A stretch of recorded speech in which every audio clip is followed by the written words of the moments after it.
Now, this part's the most shocking. You edited the movie. You took over the movie with your editors and filmed it all. So what is this thing you don't have?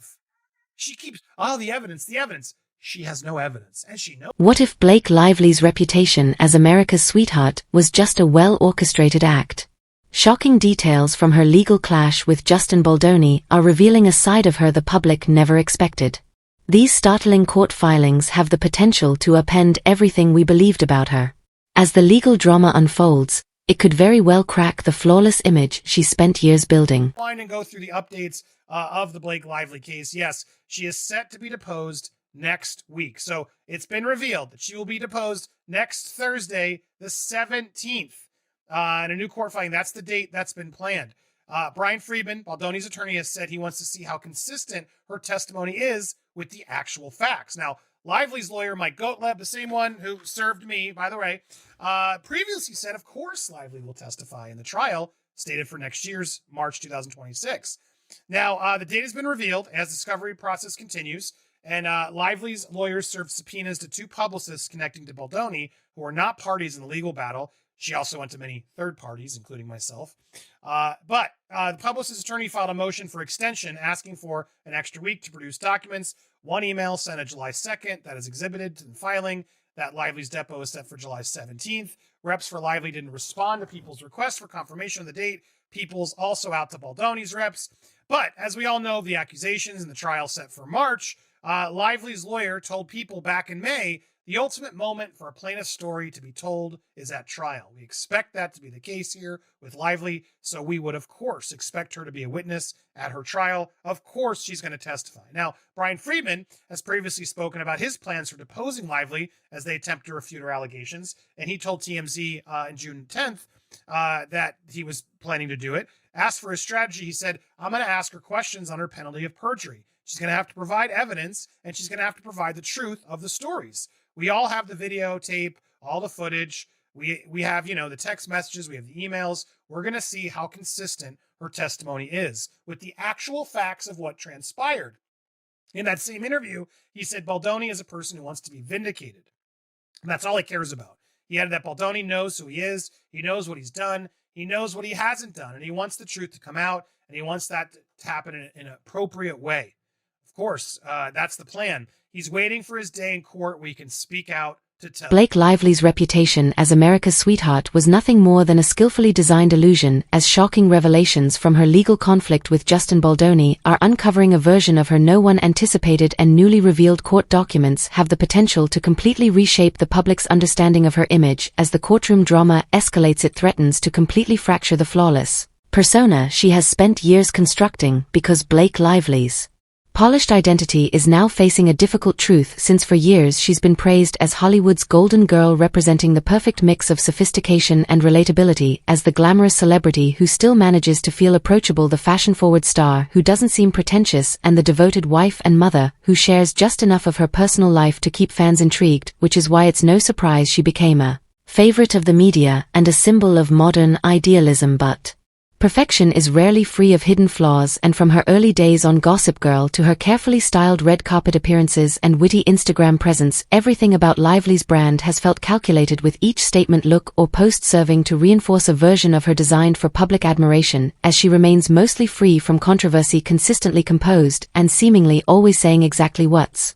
expected in the moment. However, behind every managed image lies a deeper, more intricate reality, because in an industry fueled by appearances, maintaining a flawless public profile takes more than charm. It takes strategy, control, and relentless attention to detail, which raises the question of whether the Blake we see is genuine or just a case study in image crafting. And while these suspicions aren't entirely new, there have been small but telling instances that hinted at inconsistencies, such as her uncomfortable remarks while calling Ryan Reynolds a feminist icon without clearly articulating her own position on women's rights, or how her cheerful narrative of having it all conflicted with insider accounts of her intense need to remain front and center and picture perfect. Although most supporters overlook these issues, pointing to her charitable efforts, surprise hospital visits, and humorous interviews as evidence of her goodwill and authenticity, others interpret these moves as carefully timed gestures that serve both image and influence, because in Hollywood, Philanthropy often operates as both a moral act and a branding tool, helping celebrities maintain control over their story, and while Blake's kindness may be genuine, it also helps her reinforce a positive public perception. But now that control appears to be slipping as her legal dispute with It Ends With Us co-star and director Justin Baldoni is threatening to dismantle the persona she's cultivated for so long, and this is no ordinary court case. It's a public image reckoning, as her legal representatives argue for delays to review supposedly tens of thousands of hours of production footage. Insiders connected to the case argue that this claim doesn't align with reality, since the actual content amounts to under 150 hours shot across just 37 days, and even more revealing is the fact that Blake herself reportedly viewed and edited much of the footage, which directly contradicts the narrative her team is presenting, because in court appearances don't matter. Evidence does, and once inconsistencies started surfacing through documented emails, timelines, and sworn statements, people began rethinking who Blake Lively really is as the story expanded beyond the courtroom into a broader conversation about trust, identity, and whether the image we were sold was ever real. In an environment where perception is power, her once impeccable brand is now facing its toughest challenge yet, because a courtroom doesn't care about perfect PR, and for the first time the carefully maintained mask may be slipping as the unraveling begins, and the consequences for her public persona could just be starting. Parts the most shocking. Now, before we get there, what is this document? Let's summarize what's happening here. So this is a declaration of Kevin Fritz, one of Justin's lawyers, an attorney for Baldoni. He submitted this document yesterday in partial opposition to Blake Lively and the Jones parties to motion to amend the case management plan and scheduling order to extend the deadline, the motion, as you can see here. So basically, he's explained that Lively's deposition was scheduled on June 23rd, but was moved until July 17th, as we knew was sort of supposed to be earlier, and then it got pushed already. This was all confirmed by documents that Fritz exhibited using emails, etc. Stephanie Jones was also given a notice on July 22nd. That's her publicist. I guess it was both her publicists at a certain point. But these are all things that were there. So he points out Jones parties claim they are not available to conduct a deposition on July 22nd. In response, I asked Jones parties to advise as to when. Counsel has failed to propose any alternate date. So she's, again, putting this off, and not in a good way at all. But, they expect all of us, including me, to just drop what we're doing and do it instantly. But meanwhile, they need more time. I need more time, Your Honor. I need more time, Your Honor. Make it make sense. Instead, Miss Lively's counsel alleges that they're in the middle of noticing and scheduling another third party for deposition. In other words, rather than scheduling the depositions, scheduling the depositions of Wayfair, counsel is busy allegedly subpoenaing various non-party content creators. And then if you click on over there, indeed, more celebrities caught in the fire. Me? I'm a celebrity. Perez, Candace, myself, YouTuber Rainy Signor. Her attorneys are claiming that they worked with the 300 influencers in a smear campaign. This is so defamatory. Like, that's what the media is taking it as. We are working with them as in a smear campaign. That's some serious allegations. Blake Lively's courtroom persona is unraveling as hard evidence begins to contradict her version of events, because the courtroom isn't just a place for legal battles. It's a space where reputations are put under a microscope, and even the most meticulously crafted public images can fall apart under scrutiny, and for Blake this trial is about more than just legal consequences. It's about her trustworthiness, her moral standing, and the pristine persona she spent years developing while on the opposing side. Justin Baldoni isn't merely fighting a legal fight. He's witnessing how the mounting evidence steadily erodes the narrative Lively has tried to maintain, and once court records started revealing contradictions in her statements, the shift in perception became impossible to ignore, with one of the most alarming revelations surfacing early in the process, when Blake's legal team requested to delay her deposition on the grounds that they needed time to go through an alleged 50,000 hours of raw footage from It Ends With Us, which at first sounded like an overwhelming yet plausible task, but that illusion didn't last long, because the production team stepped forward to clarify that the entire shoot spanned only 37 days, with total footage barely reaching 150 hours. A massive difference from the exaggerated number Blake's attorneys had given, and suddenly what seemed like a legitimate request began to appear like a calculated move to drag out the proceedings, which raised a more Disturbing question about whether this inflated figure was intentionally designed to mislead the court rather than a mere miscommunication, and things only got murkier when court filings disclosed that Blake had already reviewed much of the footage herself since she'd been directly involved in the editing process, which made her team's argument that she needed time to refresh her memory completely collapse, because this wasn't a situation where someone was catching up on unfamiliar content. It was a case of someone deeply involved in shaping that content now trying to pretend she had no direct connection, and to both the court and the public it didn't seem like an honest mistake but rather a deliberate attempt to obscure the truth, and the consequences are now spilling well outside the courtroom walls, because for fans who've long seen Blake as the embodiment of grace and genuineness, these revelations feel like a rare and unwelcome look behind a curtain that was never meant to be opened, and this might only be the start, since insiders close to the case suggest that yet-to-be-reviewed emails and text messages could hold even more damaging contradictions that might not just chip away at Blake's reputation but potentially tear down one of the most tightly controlled public identities in the entertainment industry. And one of the most powerful moments so far came when the issue of the footage discrepancy was raised openly in court, where observers noted a clear shift in Blake's body language as the facts were laid bare. A silent yet telling reaction, and throughout it all Baldoni's legal team has remained razor-sharp, because they're not just arguing a case, they're taking apart an entire storyline piece by piece. This would be deemed a distraction, and he's banned from the deposition, claims a source. I don't know how realistic that is. This is a legal fight, and he'd be a distraction. Absolutely true.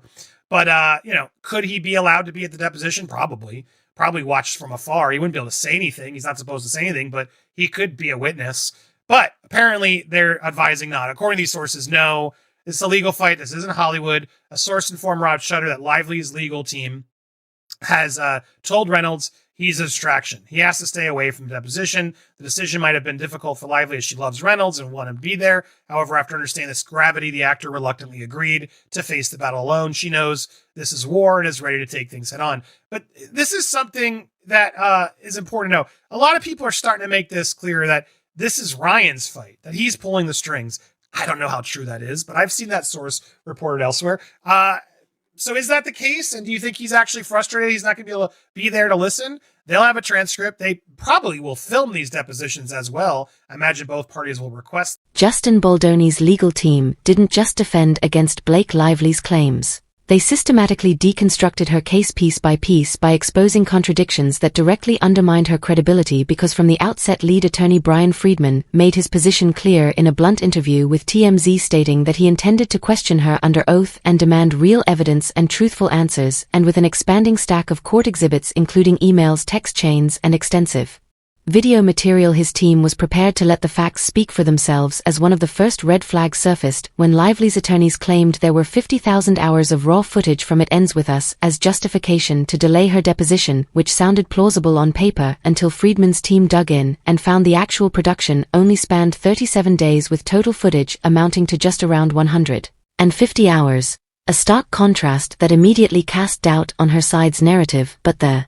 situation worsened when court documents confirmed that Lively had already reviewed this footage and had even participated in editing it personally, meaning the supposed mountain of unseen content was actually something she was deeply involved in shaping, and rather than earning her more time, the exaggerated claim only strengthened suspicions that she and her team were trying to mislead the court, and Friedman's legal strategy was anything but passive, as he called out these stall tactics directly, pointing to the shifting deposition date originally set for June 23, then pushed to July 17, with additional extensions requested, while stating confidently that all the footage, texts, and emails were already in hand, leaving no room for interpretation. Just plain facts. And behind the scenes this pressure appeared to be getting to Lively, with courtroom observers noting visible signs of tension, especially when her involvement in editing the footage was raised as one of Baldoni's attorneys highlighted her direct role and argued that she couldn't possibly claim ignorance about the content of the material, and witnesses reported seeing her usual composed demeanor falter, replaced by noticeable discomfort. But Friedman's team wasn't only focused on the delays or the data discrepancies.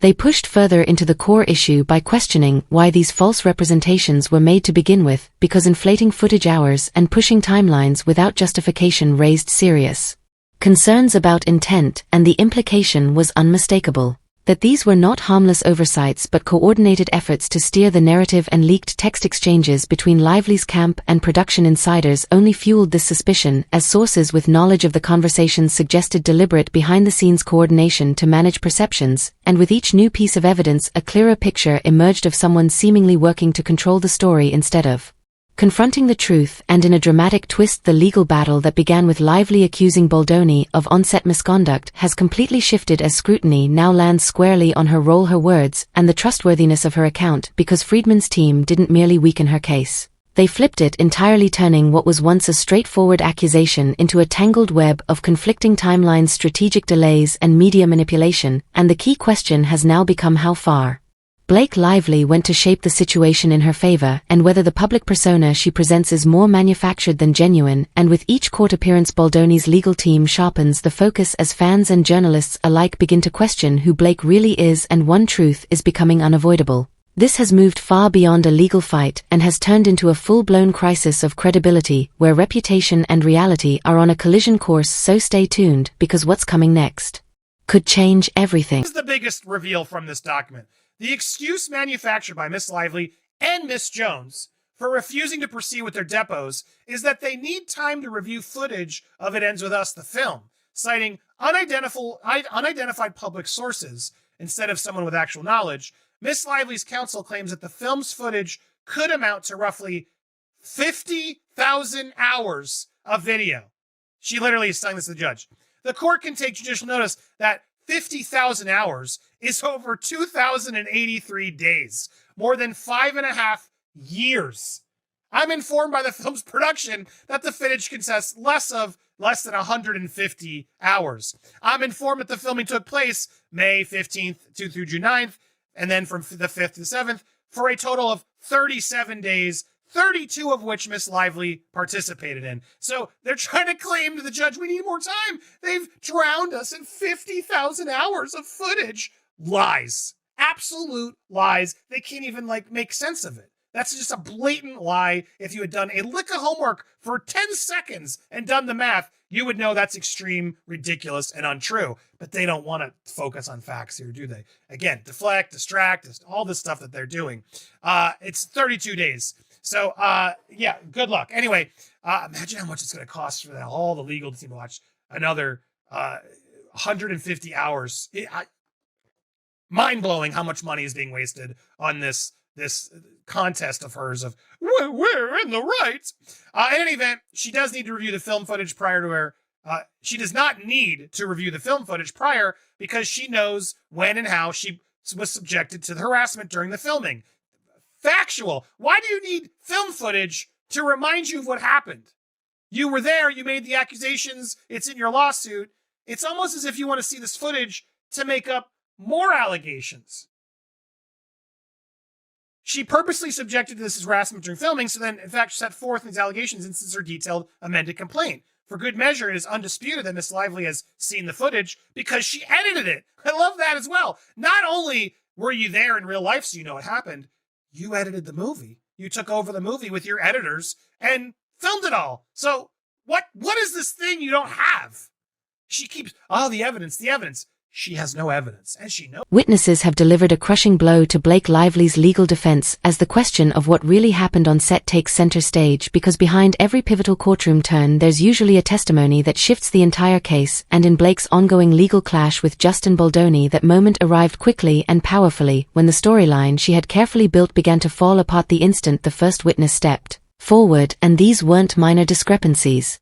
They were explosive disclosures that went straight to the heart of her credibility, with one of the most damaging statements coming from a production assistant who worked closely on the set of It Ends With Us, and who testified under oath that Blake wasn't simply present during filming, but was directly involved in staging and directing nearly every scene being challenged in court, as the assistant described a critical moment when Lively personally signed off on a specific group of takes, which she later criticized during the trial, and the assistant made it clear, saying that Blake didn't just agree to the scenes. She gave them specific instructions on what she wanted to see, and that single statement struck a devastating blow to her case, because if she approved those scenes herself, how could she later argue they crossed a line? And the atmosphere in the courtroom grew even more intense when a post-production editor took the stand and pushed the revelations further by stating that Blake didn't just approve final cuts. She actively shaped the film's emotional tone, and the editor recalled that she regularly sat in on post-meetings providing detailed feedback, particularly on intimate scenes, asking for chemistry that felt real yet electrifying, and even requesting specific camera angles to heighten emotional effect, all while insisting that the scenes remain tasteful and unforgettable. And this testimony wasn't just a rebuttal.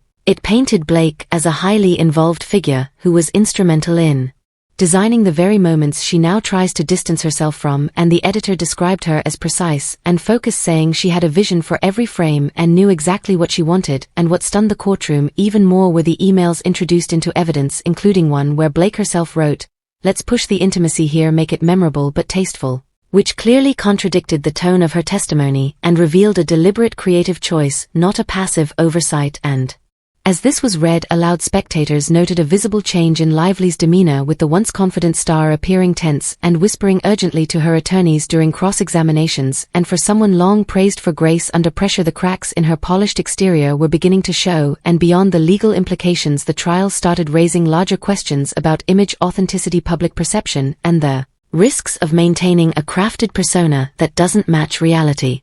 And these witness accounts didn't just poke holes in her legal strategy. They reshaped the public's perception of who she is behind closed doors, and the fallout wasn't confined to the courtroom. It became a reputational crisis where a strong legal claim transformed into a tangled story of contradictions, control, and consequence. And as the case moves forward, one thing is now unmistakably clear. Blake Lively's version of events is no longer the only one commanding attention. Anyway, I digress. We will get there in a second, but now I'm actually mentioned in this from his own team, Justin's team, to notice that, yeah, they are doing this. Rather than actually get to the real subpoenas, they're still out there trying to find evidence, which doesn't exist. Clearly, I know it doesn't exist with me. Doesn't exist with them. This period, especially in question, I don't know what they're thinking. There was no retaliation, it seems. Just because there was a text saying we can bury anyone doesn't prove they did. The internet reacts the way they do. That's what's so frustrating, why I've been so passionate about this. We reacted to Blake's own words, not to Justin Baldoni's PR campaign. It's offensive how dumb she thinks we all are. All people who reacted genuinely to what Blake did that summer. We're all part of a retaliation smear campaign. Give me a break. Give me a break. Break me off a piece of that. Finish it in the comments. Not a sponsor, but I like that. Miss Lively and the Jones Party refusal to timely and properly schedule depositions has made the current deadlines for completion of depositions unattainable, which is August 14th. Therefore, the Wayfarer parties do not oppose the motion to the extent it seeks an extension to such a deadline to September 30th, as proposed by the motion. However, the motion contains no legitimate basis to extend the deadline past this, yada, yada. Anyway, there's a lot of argument about dates. And now there's a new mention that literally just dropped from the judge saying, well, everything should be compiled by the 1st for documents, and then depositions no later and must be completed by the 30th of September.